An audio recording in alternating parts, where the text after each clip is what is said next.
Hi, hello, welcome to YouTube classes with me Swati Mohan, and the class is for second semester BCom subject cost accounting. ಇವತ್ತಿನ ಕ್ಲಾಸಲ್ಲಿ ನಾವು ಇಷ್ಟು ದಿನ ಮಾಡಿದ್ದು statement of cost sheet. But ಇವತ್ತಿನ ಕ್ಲಾಸಲ್ಲಿ ಒಂದು ವಿಭಿನ್ನವಾದಂತಹ ಪ್ರಾಬ್ಲಮ್, ಇದುವರೆಗೂ ಮಾಡಿಲ್ಲದೆ ಇರುವಂತಹ ಪ್ರಾಬ್ಲಮ್, ನಿಮಗೆ ಎಕ್ಸಾಮಿಗೆ ಬರುವಂತಹ important problem, estimation of cost sheet. Estimation of cost sheet ಅಂದರೆ ಮುಂದೆ ನಾವು ಪ್ರೊಡಕ್ಷನ್ ಮಾಡಬೇಕಾಗಿರುವಂತಹ ಪ್ರಾಡಕ್ಟನ್ನು ಎಷ್ಟು ಖರ್ಚಾಗುತ್ತೆ ಅಂತ ಹೇಳಿ ಇವತ್ತಿನ ದಿನದಲ್ಲಿ ಲೆಕ್ಕ ಹಾಕ್ತೀವಿ. ಲೆಕ್ಕ ಹಾಕೋಕ್ಕೆ ಕಳೆದ ವರ್ಷ ಆ ಪ್ರಾಡಕ್ಟಿನ ಮ್ಯಾನುಫ್ಯಾಕ್ಚರನ್ನು ಎಷ್ಟೆಷ್ಟು ಖರ್ಚಾಯಿತು, ನಾವು ಕಳೆದ ವರ್ಷ ಮ್ಯಾನುಫ್ಯಾಕ್ಚರ್ ಮಾಡಿದ್ವಲ್ಲ ಆ ಪ್ರಾಡಕ್ಟ್ ಎಷ್ಟೆಷ್ಟು ಖರ್ಚಾಯಿತು, ಅದರ ಬೇಸ್ ಮೇಲೆ ಮುಂದಿನ ವರ್ಷದ ಪ್ರಾಡಕ್ಟ್ ಪ್ರೊಡಕ್ಷನ್ ಮಾಡೋದಕ್ಕೆ ಎಷ್ಟು ಖರ್ಚಾಗುತ್ತೆ ಅಂತ ಹೇಳಿ ಲೆಕ್ಕ ಹಾಕೋದನ್ನು ಎಸ್ಟಿಮೇಷನ್ ಆಫ್ ಕಾಸ್ಟ್ ಶೀಟ್ ಅಂತ ಕರಿತೀವಿ. ಈಗ ಬನ್ನಿ ಅದ್ರ ಬಗ್ಗೆ ರಿಲೇಟೆಡ್ ಆಗಿ ಒಂದು ಪ್ರಾಬ್ಲಮನ್ನು ಮಾಡೋಣ. ಸೊ ಪ್ರಾಬ್ಲಮ್ ಹೀಗಿದೆ: from the following data prepare cost sheet ಅಂತ ಕೊಟ್ಟಿದ್ದಾರೆ. ಆಮೇಲೆ ಅದನ್ನು ಅಡ್ಜಸ್ಟ್ಮೆಂಟ್ ಕೊಡ್ತಾರೆ. ಓಪನಿಂಗ್ ಸ್ಟಾಕ್ ರಾ ಮೆಟೀರಿಯಲ್ ಬಂದು 1,40,000, finished opening stock of finished goods 20,000 ಇದೆ, ಆಯಿತಾ. Closing stock of raw materials ಬಂದು 19,600 ಇದೆ. Finished stock of closing stock of finished stock ಬಂದು 1,60,000 ಇದೆ. ಆಮೇಲೆ ಪರ್ಚೇಸಸ್ ಇದೆ. Purchases of material, add purchases, factory wages, administrative expenses, factory expenses, sales. The number of unit manufactured in 2018 where 4,000 ಯೂನಿಟನ್ನು 2018 manufacture ಮಾಡಿದ್ದಾರೆ. Those sold and those in stock at the end. ಅರ್ಥ ಆಯ್ತಾ? So ಈಗ ಪ್ರಾಬ್ಲಮನ್ನು ನೋಡ್ತಾ ಹೋಗೋಣ. ಅದಕ್ಕೂ ಮೊದಲು ಒಂದು ವಿಭಿನ್ನವಾದಂತಹ ಅಡ್ಜಸ್ಟ್ಮೆಂಟ್ ಕೊಟ್ಟಿದ್ದಾರೆ. What should be the price to be quoted for supply of 1,000 units, ಆಯಿತಾ, 1,000 units in the coming period on the basis of the above figures and assuming that materials value and labor cost would increase by 15% and 10%. Material value 15% increase ಆಗುತ್ತಂತೆ.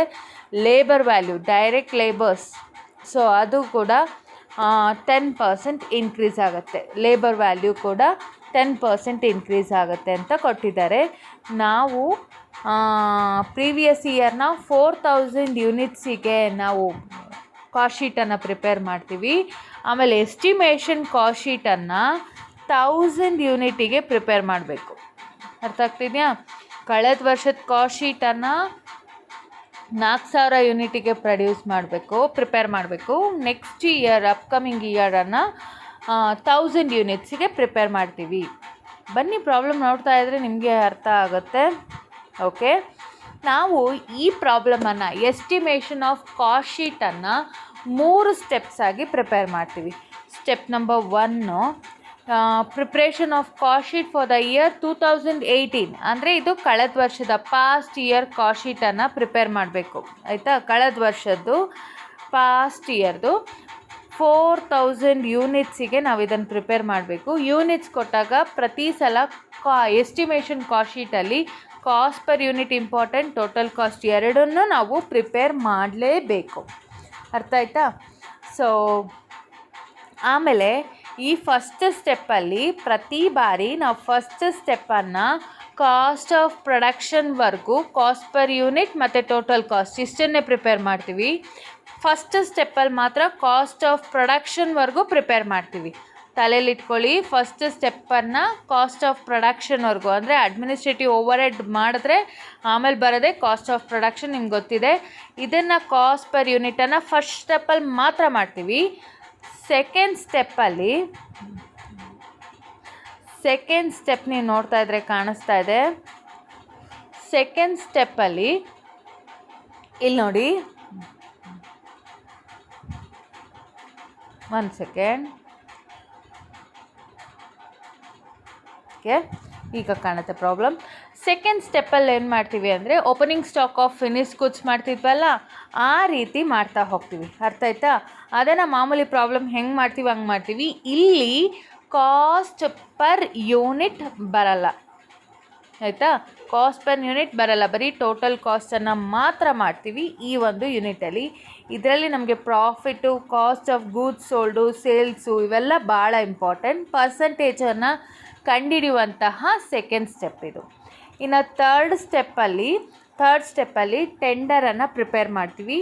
ನಾವು ಹೋದ ವರ್ಷ 4000 ಯೂನಿಟ್ಸಿಗೆ prepare ಮಾಡಿದ್ವಿ. ಕ್ವೆಶನಲ್ಲಿ ಕೊಟ್ಟಿದ್ದಾರೆ upcoming year ಅಂದರೆ ಮುಂದಿನ ವರ್ಷ ನಾವು 1000 ಪ್ರಾಡಕ್ಟಿಗೆ ಪ್ರಿಪೇರ್ ಮಾಡಬೇಕು ಅಂತ ಕೊಟ್ಟಿದ್ದಾರೆ. ಅಪ್ಕಮಿಂಗ್ ಇಯರ್ 1000 ಯೂನಿಟಿಗೆ ಪ್ರಿಪೇರ್ ಮಾಡ್ತೀವಿ. ಈಗ ನಾವು ಪ್ರಾಬ್ಲಮನ್ನು ಮಾಡ್ತಾ ಹೋಗೋಣ, ನಿಮಗೆ ಅವಾಗ ಕ್ಲಿಯರಾಗಿ ಅರ್ಥ ಆಗುತ್ತೆ. ಸೊ ಕ್ವೆಶನಲ್ಲಿ ಡೀಟೇಲಾಗಿ ಇನ್ಫಾರ್ಮೇಷನ್ ಕೊಟ್ಟಿದ್ದಾರೆ. ಕ್ವೆಶನನ್ನು ಓದಿದ್ವಿ, ಸಣ್ಣ ಇನ್ಫಾರ್ಮೇಷನ್ ಅಷ್ಟೇ. ಈಗ ಬನ್ನಿ ಪ್ರಾಬ್ಲಮನ್ನು ಮಾಡ್ತಾ ಹೋಗೋಣ. ನೋಡಿ, preparation of cost sheet for year 2018. Cost sheet for the year 2018 output 4000 units. ಅರ್ಥ ಆಯ್ತಾ? ರಾ ಮೆಟೀರಿಯಲ್ ಕನ್ಸ್ಯೂಮ್ಡ್ ಎಷ್ಟಿದೆ? Opening stock of raw materials 1,40,000 ಇತ್ತು. ಆ್ಯಡ್ ಪರ್ಚೇಸಸನ್ನು ಆ್ಯಡ್ ಮಾಡ್ತೀವಿ, ಕ್ಲೋಸಿಂಗ್ ಸ್ಟಾಕನ್ನು ಲೆಸ್ ಮಾಡ್ತೀವಿ. ಇದನ್ನು ನಾವು 4000, ಈ ಅಮೌಂಟ್ ಏನಿದೆ ಇದನ್ನು 4000 ಯೂನಿಟ್ಸಿಗೆ ಡಿವೈಡ್ ಮಾಡಬೇಕು. 3,30,400 4000 ಯೂನಿಟ್ಸಿಗೆ ಡಿವೈಡ್ ಮಾಡಿದಾಗ ನಮಗೆ ಕಾಸ್ಟ್ ಪರ್ ಯೂನಿಟ್ ಸಿಗತ್ತೆ. ಇನ್ನು ಕ್ಲೋಸಿಂಗ್ ಸ್ಟಾಕ್ ಆಫ್ ರಾ ಮೆಟೀರಿಯಲ್ಸ್ನ ಲೆಸ್ ಮಾಡಿದ್ವಿ, 4000 ಯೂನಿಟಿಗೆ ಕಾಸ್ಟ್ ಪರ್ ಯೂನಿಟನ್ನು ಮಾಡಿದ್ವಿ. Add factory wages. So factory ವೇಜಸನ್ನು ನಾವು ಇಲ್ಲಿ ಡೈರೆಕ್ಟ್ ವೇಜಸ್ ಆಗಿ ತೊಗೊತೀವಿ. ಡೈರೆಕ್ಟ್ ವೇಜಸ್ ಅಂತ ಕೊಡೋದನ್ನು ಅವರು ಫ್ಯಾಕ್ಟ್ರಿ ವೇಜಸ್ ಅಂತ ಕೊಟ್ಟಿದ್ದಾರೆ. ಸೊ ಅದು ಡೈರೆಕ್ಟ್ ವೇಜಸ್, ಅದನ್ನು ಪ್ರೈಮ್ ಕಾಸ್ಟ್ ಅಂತ ಕರಿತೀವಿ. ಮಿಸ್ ಫ್ಯಾಕ್ಟ್ರಿ ಓವರ್ ಹೆಡ್ಸ್ ಕೆಳಗಡೆಗೆ ತೊಗೋಬೇಕಿತ್ತಲ್ವಾ ಫ್ಯಾಕ್ಟ್ರಿ ವೇಜಸ್ ಅಂತ ಅಂದರೆ, ಹಂಗೆ ತೊಗೊಳಕ್ಕೆ ಬರಲ್ಲ. ಫ್ಯಾಕ್ಟ್ರಿ ವೇಜಸನ್ನು ಡೈರೆಕ್ಟ್ ವೇಜಸ್ಸಿಗೆ ಮತ್ತೊಂದು ಹೆಸರನ್ನು ಕರೀತಾರೆ. ನಿಮಗೆಲ್ಲ ಒಂದೊಂದೇ ಪ್ರಾಬ್ಲಮ್ ಮಾಡ್ತಾ ಒಂದೊಂದೇ ಅಡ್ಜಸ್ಟ್ಮೆಂಟ್ ನಿಮಗೆ ಗೊತ್ತಾಗ್ತಾ ಹೋಗುತ್ತೆ. ಅರ್ಥ ಆಯ್ತಾ? ಸೊ ಪ್ರೈಮ್ ಕಾಸ್ಟ್ ಬಂತು. ಪ್ರೈಮ್ ಕಾಸ್ಟನ್ನು 4000 ಯೂನಿಟ್ ಜೊತೆ ಡಿವೈಡ್ ಮಾಡಿದ್ವಿ. ಫ್ಯಾಕ್ಟ್ರಿ ಓವರ್ ಹೆಡ್ಸನ್ನು ಆ್ಯಡ್ ಮಾಡಬೇಕು. ನೋಡಿ, ಇಲ್ಲಿ ನಿಮಗೆ ಒಂದು ಚೆನ್ನಾಗಿ ಅಲ್ಲಿ ಎಕ್ಸಾಂಪಲ್ ಕೊಟ್ಟಿದ್ದಾರೆ. ಫ್ಯಾಕ್ಟ್ರಿ ಎಕ್ಸ್ಪೆನ್ಸಸನ್ನು ಫ್ಯಾಕ್ಟ್ರಿ ಓವರ್ ಹೆಡ್ಸ್ ಅಂತ ಕರಿತೀವಿ. ಫ್ಯಾಕ್ಟ್ರಿ ವೇಜಸನ್ನು ಡೈರೆಕ್ಟ್ ವೇಜಸ್ ಅಂತ ಕರಿತೀವಿ. ಅರ್ಥ ಆಯ್ತಾ? ಅಡ್ಮಿನಿಸ್ಟ್ರೇಟಿವ್ ಎಕ್ಸ್ಪೆನ್ಸಸನ್ನು ಅಡ್ಮಿನಿಸ್ಟ್ರೇಟಿವ್ ಎಕ್ಸ್ಪೆನ್ಸಸ್ ಅಂತ ಕರಿತೀವಿ. Office expenses. ಆಯಿತಾ? ಪ್ರಾಬ್ಲಮನ್ನು ಮಾಡ್ತಾ ಹೋಗೋಣ. ಓಕೆ, ಫ್ಯಾಕ್ಟ್ರಿಯ ಓವರ್ ಹೆಡ್ಸ್ ಬಂದು ಇಷ್ಟಿದೆ. ಆ್ಯಡ್ ಮಾಡಿದ್ವಿ. ಆ್ಯಡ್ ಮಾಡಿದಾಗ ನಮಗೆ ಫ್ಯಾಕ್ಟ್ರಿ ಕಾಸ್ಟ್ ಸಿಕ್ತು. ಎಲ್ಲನೂ 4000 ಯೂನಿಟಿಂದ ಡಿವೈಡ್ ಮಾಡಿದ್ವಿ. ಅಡ್ಮಿನಿಸ್ಟ್ರೇಟಿವ್ ಓವರ್ ಹೆಡ್ಸ್ ಬಂದು ಇಷ್ಟಿದೆ. ಅದನ್ನು ಕೂಡ ಆ್ಯಡ್ ಮಾಡಿದಾಗ ನಮಗೆ ಕಾಸ್ಟ್ ಆಫ್ ಪ್ರೊಡಕ್ಷನ್ ಇಷ್ಟು ಬರುತ್ತೆ. ಇದಿಷ್ಟು ಪ್ರಾಬ್ಲಮ್ಮು ನಿಮಗೆ ತುಂಬ ಚೆನ್ನಾಗಿ ಗೊತ್ತಿರುವಂಥದ್ದು. ಇದಿಷ್ಟನ್ನು ಚೆನ್ನಾಗಿ ಮಾಡ್ತೀರಾ. ಸಿಂಪಲ್. ಸೆಕೆಂಡ್ ಸ್ಟೆಪ್ಪಿಂದ ಒಂದು ಸ್ವಲ್ಪ ವೇರಿ ಆಗ್ತಾ ಹೋಗುತ್ತೆ. ಸೆಕೆಂಡ್ ಸ್ಟೆಪ್ಪಿಗೆ ಬರೋಣ. ನೋಡಿ, ಇಲ್ಲಿ ಸೆಕೆಂಡ್ ಸ್ಟೆಪ್ಪಿಗೆ ಬಂದ್ವಿ. ಸೆಕೆಂಡ್ ಸ್ಟೆಪ್ಪಲ್ಲಿ ಏನಾಗುತ್ತೆ ಅಂದರೆ,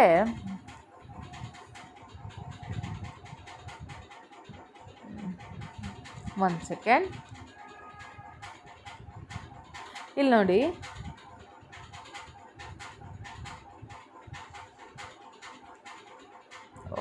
ನನಗೆ ಮಾರ್ಕರು ರನ್ ಆಗ್ತಾ ಇಲ್ವೇ?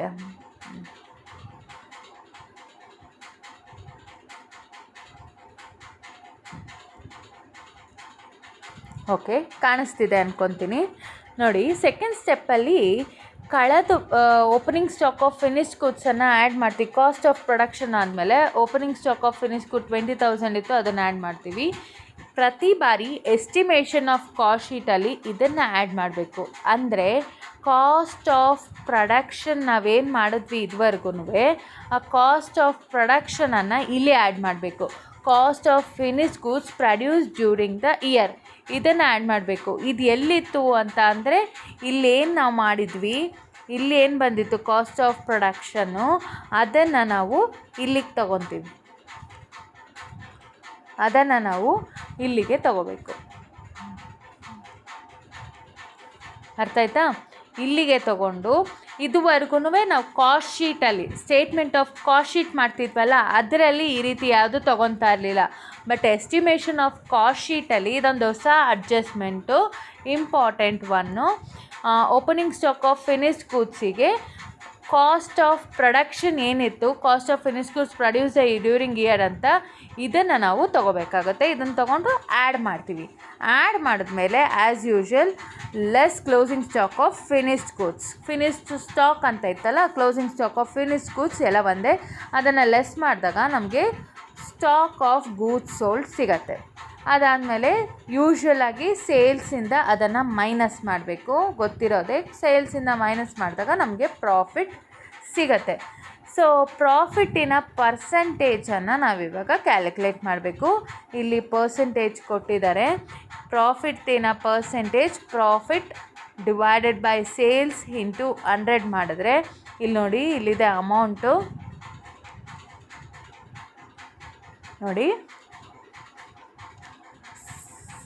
ಪ್ರಾಫಿಟ್ ಎಷ್ಟಿದೆ? 75,600 ಇದೆ. ಸೇಲ್ಸ್ ಎಷ್ಟಿದೆ? 75,000, 7,56,000 ಇದೆ.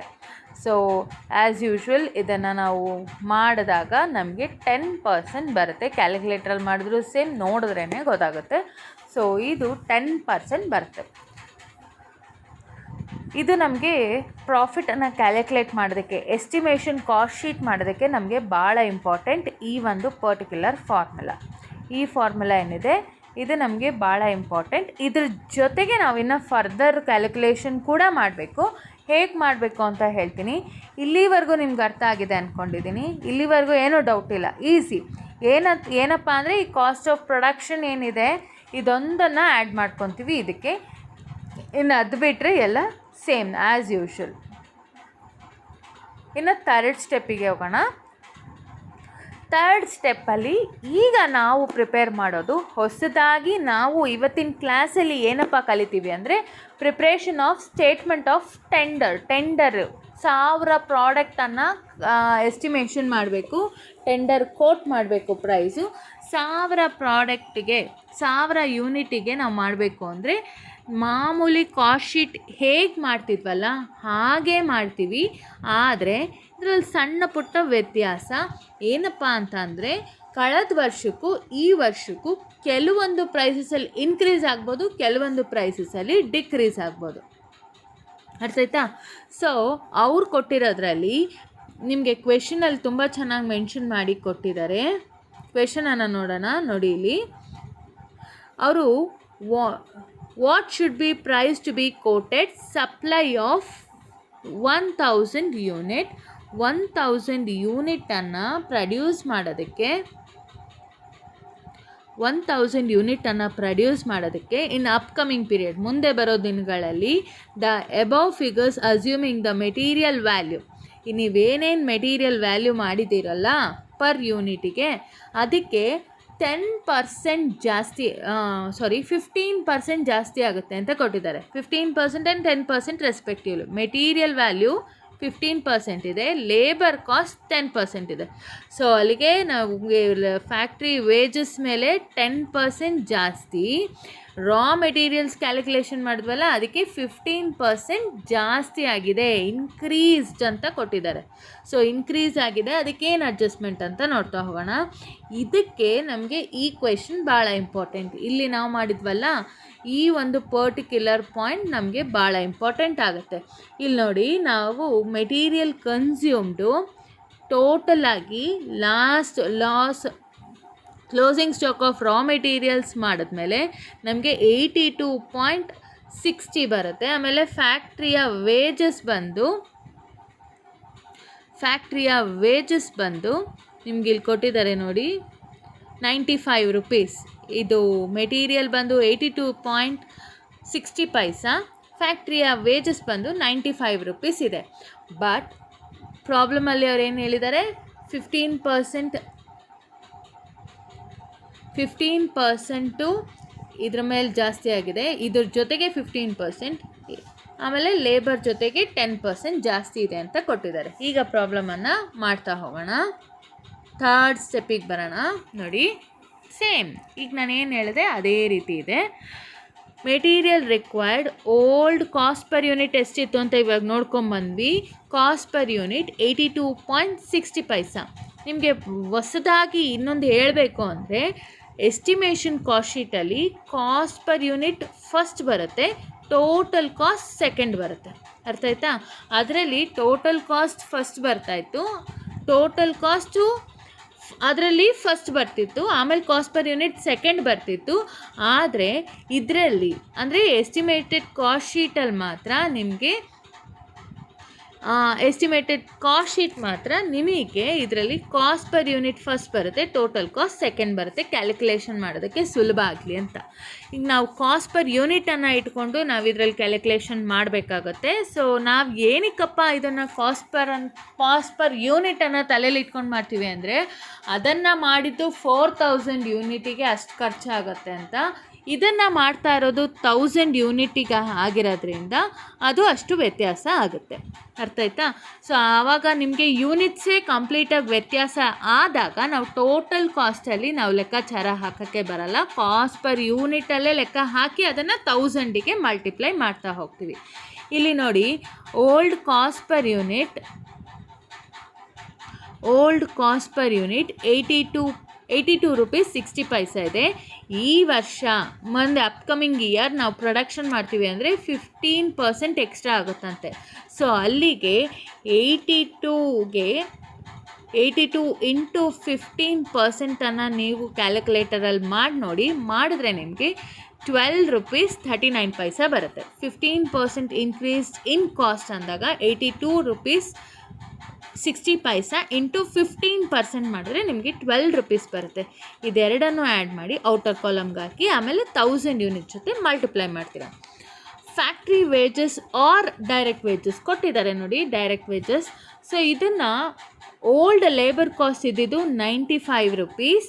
ಆದರೆ ಈ ವರ್ಷ ನಾವು ಅಪ್ಕಮಿಂಗ್ ಇಯರಲ್ಲಿ 1000 ಪ್ರಾಡಕ್ಟ್ ಮಾಡಿದ್ರೆ 10% ಜಾಸ್ತಿ ಆಗುತ್ತಂತೆ. ಆವಾಗ ಏನಾಗುತ್ತೆ, 95 ರೂಪೀಸ್ ಇಂಟು 10% ಮಾಡಿದ್ರೆ 9 ರೂಪೀಸ್ 50 ಬರುತ್ತೆ. ಇದೆರಡನ್ನು ಆ್ಯಡ್ ಮಾಡಿ ಔಟರ್ ಕಾಲಮ್ಗೆ ಹಾಕಿ 1000 ಯೂನಿಟ್ ಜೊತೆಗೆ ಮಲ್ಟಿಪ್ಲೈ ಮಾಡ್ತೀವಿ. ಮುಂದೆ ನೋಡಿ, ಅದೆಲ್ಲ ಆದಮೇಲೆ ಪ್ರೈಮ್ ಕಾಸ್ಟ್ ಇಷ್ಟಾಗುತ್ತೆ. ಅಷ್ಟೇ ಇದ್ದಿದ್ದು ಅಡ್ಜಸ್ಟ್ಮೆಂಟ್, ಅಷ್ಟಕ್ಕೆ ಪ್ರೈಮ್ ಕಾಸ್ಟ್ ಇಷ್ಟಾಗುತ್ತೆ. ಇನ್ನು ಫ್ಯಾಕ್ಟ್ರಿಯ ಓವರೇಜ್ ಆ್ಯಸ್ ಯೂಶ್ವಲ್ ಇದ್ದಿದ್ದನ್ನು ಹಂಗೆ ಬರಿತೀವಿ. ಆಮೇಲೆ ಅದನ್ನು 1000 ಯೂನಿಟ್ ಜೊತೆ ಮಲ್ಟಿಪ್ಲೈ ಮಾಡ್ತೀವಿ. ಆಮೇಲೆ ಬರೋದು ಫ್ಯಾಕ್ಟ್ರಿ ಕಾಸ್ಟ್, ಆಮೇಲೆ 1000 ಯೂನಿಟ್ ಜೊತೆ ಮಲ್ಟಿಪ್ಲೈ ಮಾಡ್ತೀವಿ. ಅಲ್ಲಿ ಡಿವೈಡ್ ಮಾಡ್ತಿದ್ವಿ, ಇದರಲ್ಲಿ ಮಲ್ಟಿಪ್ಲೈ ಮಾಡ್ತೀವಿ. ಟೋಟಲ್ ಕಾಸ್ಟ್ ಜೊತೆ ಕಾಸ್ಟ್ ಪರ್ ಯೂನಿಟನ್ನು ಡಿವೈಡ್ ಮಾಡ್ತಾಯಿದ್ವಿ, ಇಲ್ಲಿ ಕಾಸ್ಟ್ ಪರ್ ಯೂನಿಟ್ ಜೊತೆ 1000 ಯೂನಿಟ್ನ ಮಲ್ಟಿಪ್ಲೈ ಮಾಡ್ತಾಯಿದ್ವಿ. ಅಡ್ಮಿನಿಸ್ಟ್ರೇಟಿವ್ ಎಕ್ಸ್ಪೆನ್ಸಸ್ ಆ್ಯಸ್ ಯೂಶ್ವಲ್ ಅಲ್ಲಿ 10 ರೂಪೀಸ್ ಇತ್ತು, ಇದನ್ನು 1000 ಯೂನಿಟಿಗೆ ಮಲ್ಟಿಪ್ಲೈ ಮಾಡಿದ್ರೆ ನಮಗೆ ಕಾಸ್ಟ್ ಬಂದು ಇಷ್ಟು ಬರುತ್ತೆ. ಇನ್ನು ಆ್ಯಡ್ ಪ್ರಾಫಿಟ್ ಅಂತ ಕೊಟ್ಟಿದ್ದಾರೆ. ನಾವಲ್ಲಿ 10% ಆನ್ ಸೇಲ್ಸ್ ಮಾಡಿದ್ವಿ. ಇಲ್ಲಿ ಸೇಲ್ಸ್ ಏನು ಇನ್ನು ಕೋಟ್ ಮಾಡ್ತಾ ಇರೋದ್ರಿಂದ, ಪ್ರೈಸನ್ನು ಕೋಟ್ ಮಾಡ್ತಾ ಇರೋ ಉದ್ದೇಶದಿಂದ ಅಲ್ಲಿ 10%ಅನ್ನು ಕಂಡಿಡ್ಕೊಂಡ್ವಿ ಆನ್ ಸೇಲ್ಸ್. ಸೊ ಇದ್ರ ಮೇಲೆ ನಾವು ಕಾಸ್ಟ್ ಪ್ರೈಸ್ ಮೇಲೆ ಮಾಡಬೇಕು. ಕಾಸ್ಟ್ ಪ್ರೈಸ್ ಮೇಲೆ ಮಾಡಬೇಕು ಅಂದರೆ ಅದಕ್ಕೊಂದು ಅಡ್ಜಸ್ಟ್ಮೆಂಟ್ ಇದೆ ನೋಡಿ. ಇಲ್ಲಿ ಇದು ಭಾಳ ಇಂಪಾರ್ಟೆಂಟ್, ಕಲ್ತ್ಕೋಬೇಕಾಗಿರೋ ಅಂಥದ್ದು. ಒಂದು ಸೆಕೆಂಡ್. ಓಕೆ ನೋಡಿ, ಅರ್ಥ ಮಾಡ್ಕೊಳ್ಳಿ. 10% profit on sales will be equal to 11 divided by 9% profit on cost. It has been arrived as follows. 10% profit on sales means ಸೇಲ್ಸಲ್ಲಿ ಸೇಲ್ಸ್ 100% ಇದ್ದು ಅದರಲ್ಲಿ 10% ಪ್ರಾಫಿಟ್ ಅಂದರೆ ಅಲ್ಲಿಗೆ ಮಿಕ್ಕಿದ್ದು ಕಾಸ್ಟ್ ಅಲ್ವಾ. ಸೊ ಅದನ್ನು ಹೇಗೆ ಕ್ಯಾಲ್ಕುಲೇಟ್ ಮಾಡ್ತೀವಿ ಅಂತ ಅಂದರೆ the profit on cost will be calculated. ಆಯಿತಾ? ನಾವು ಅದನ್ನು ಕಂಡಿಡ್ಕೊಂಡ್ವಿ. ಪರ್ಸೆಂಟೇಜಲ್ಲಿ ನಾವು ಅದನ್ನು ಕಂಡಿಡ್ಕೊಂಡ್ವಿ. ಯಾವುದನ್ನು ಕಂಡಿಡ್ಕೊಂಡ್ವಿ? ಫಾರ್ಮುಲಾ ಹಾಕ್ಕೊಂಡು profit divided by sales into 100 ಕಂಡಿಡ್ಕೊಂಡಾಗ ಹೋದ ವರ್ಷ ಪರ್ಸೆಂಟೇಜನ್ನು 10% ಕಂಡಿಡ್ಕೊಂಡ್ವಿ. ಈ ವರ್ಷ ಅಂದರೆ ಅಪ್ಕಮಿಂಗ್ ಇಯರಲ್ಲಿ ನಾವು ಪ್ರಾಫಿಟನ್ನು ಹೇಗೆ ಆ್ಯಡ್ ಮಾಡ್ಕೊತೀವಿ? ಇಲ್ಲಿ ಸೇಲ್ಸ್ ಇನ್ನೂ ಆಗಿಲ್ಲದೆ ಇರೋ ಕಾರಣ ಕಾಸ್ಟ್ ಮೇಲೆ ನಾವು 10% ಮಾಡಿದ್ರೆ ತಪ್ಪಾಗಿ ಬರುತ್ತೆ. ಅದು ಸೇಲ್ಸ್ ಮೇಲೆ ಮಾಡಿರೋದ್ರಿಂದ ನಾವು ಕಾಸ್ಟ್ ಮೇಲೆ ಮಾಡೋಕ್ಕೆ ಬರಲ್ಲ. ಈ ವರ್ಷ ಅದೇ 10% ಇಟ್ಕೊಂಡು ಫರ್ದರ್ ಫಾರ್ಮುಲಾ ಹಾಕೊಂಡು ಕ್ಯಾಲ್ಕುಲೇಷನ್ ಮಾಡಬೇಕಂದ್ರೆ ಇಲ್ಲಿ ಮೇಲ್ಗಡೆ ಮಾಡಿದ್ವಿ ನೋಡಿ, ಮೇಲ್ಗಡೆ ಮಾಡಿದ್ವಲ್ಲ, ಅದೇ ರೀತಿ ಕಾಸ್ಟ್ ಫಾರ್ಮುಲಾ ಇದೆ, profit divided by cost into 100. So cost ಎಷ್ಟು? ಕಾಸ್ಟ್ ಹೇಗೆ ಕ್ಯಾಲ್ಕುಲೇಟ್ ಮಾಡಿದ್ವಿ ಅಂತ ಅಂದರೆ 10 ಡಿವೈಡೆಡ್ ಬೈ 90 ಇಂಟು 100 ಮಾಡಿದ್ರೆ ನಮಗೆ 11.11% ಬರುತ್ತೆ. ನೀವು ಮಾಡಿ ನೋಡಿ, ಮಾಡಿದ್ರೆ ನಿಮ್ಗೆ ಹಾಗೆ ಬರುತ್ತೆ. ಆಲ್ಟರ್ನೇಟಿವ್ ಆಗಿ it can be arrived as follows: rate of profit on sales. Rate of profit ಇದ್ದಿದ್ದು 10%, ಆಯಿತಾ?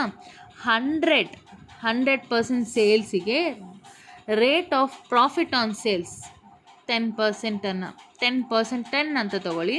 ಸೊ ಹಂಗೆ ಮಾಡಿದಾಗ ನಮಗೆ 10 ಡಿವೈಡೆಡ್ ಬೈ 90 ಇಂಟು 100 ಮಾಡಿದ್ರೂ ಕೂಡ ಹಾಗೆ ಬರುತ್ತೆ. 10 ಡಿವೈಡೆಡ್ ಬೈ 90 ಇಂಟು 100.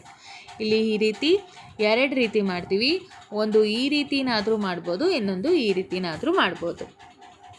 100 ಮೈನಸ್ 10 ಮಾಡಿದ್ರೂ ಕೂಡ 10 ಡಿವೈಡೆಡ್ ಬೈ 90 ಬರುತ್ತೆ. ಹಿಂಗೆ ಮಾಡಿದ್ರೆ ಸೇಮ್ ಪ್ರಾಬ್ಲಮ್ ಆ್ಯಸ್ ಯೂಶ್ವಲ್ ಹಿಂಗೆ ಬರುತ್ತೆ. ಈಗ ನಾವೇನು ಮಾಡಬೇಕು? ಈಗ ಕಾಸ್ಟ್ ಆಫ್ ಪ್ರೊಡಕ್ಷನ್ ಏನಿದೆ, ಕಾಸ್ಟ್ ಆಫ್ ಪ್ರೊಡಕ್ಷನ್ ಏನಿದೆ 226.99 ಇಂಟು 11.11% ಮಾಡಬೇಕು. 11.11% ಮಾಡಿದ್ರೆ 11 ಇದು ಹಂಗೆ ಮಾಡಿದ್ರು ಒಂದೇ, 11 ಡಿವೈಡೆಡ್ ಬೈ 11 ಇಂಟು 1/9 ಮಾಡಿದ್ರು ಹಾಗೆ ಸೇಮ್ ಬರುತ್ತೆ. ಹಂಗೆ ಮಾಡಿದ್ರೆ ನಮಗೆ ಸಿಗೋದು 25 ರೂಪೀಸ್ 22 ಪೈಸೆ ಬಂತು ನೋಡಿ ಆನ್ಸರು. ಹಂಗೆ ಮಾಡಿದ್ರೆ ನಮಗೆ ಬರೋದು ಇಷ್ಟು.